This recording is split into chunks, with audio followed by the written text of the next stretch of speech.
driving and why not to do it.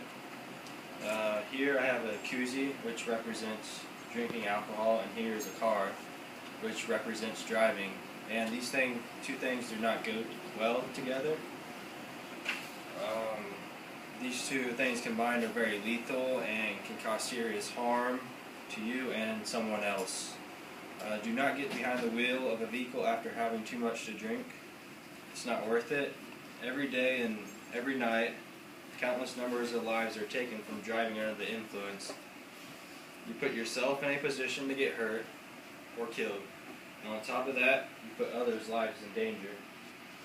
You could be putting a young teenager's life in danger, or even a big family with an infant. According to drugfreeworld.org, the risk of a driver under the influence of alcohol being killed in a vehicle accident is at least 11 times that of drivers without alcohol in their system. The regret of hurting another's life because of a stupid decision seems unbearable. This is not just a huge issue in America, but all around the world. And it's easy to prevent. Not only do you put yourself and others in harm, but you have the chance of getting a DUI.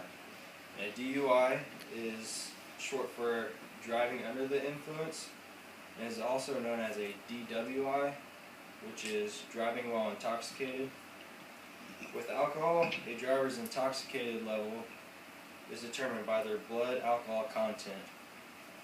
A DUI could come along with heavy fines, driver's license taken away, and even prison time if it happens many times.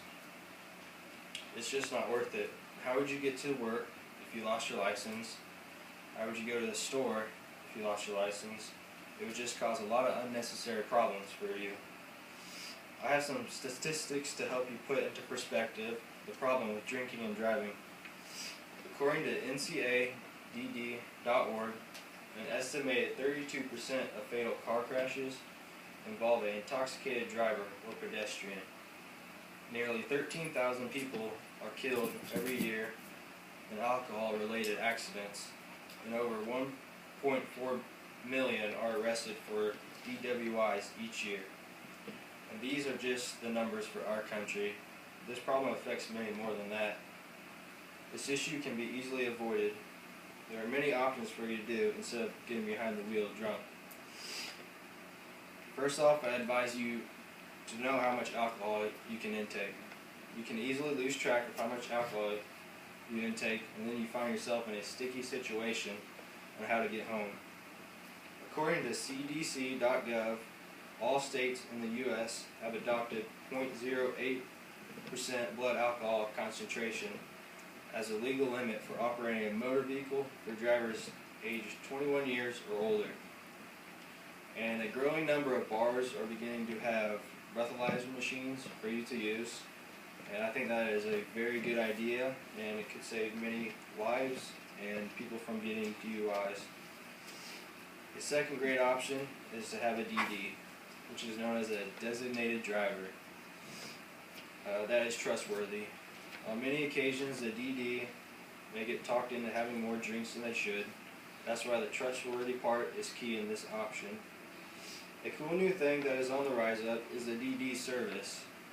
In many cities in America, you can call a service and they can come pick you and your car up.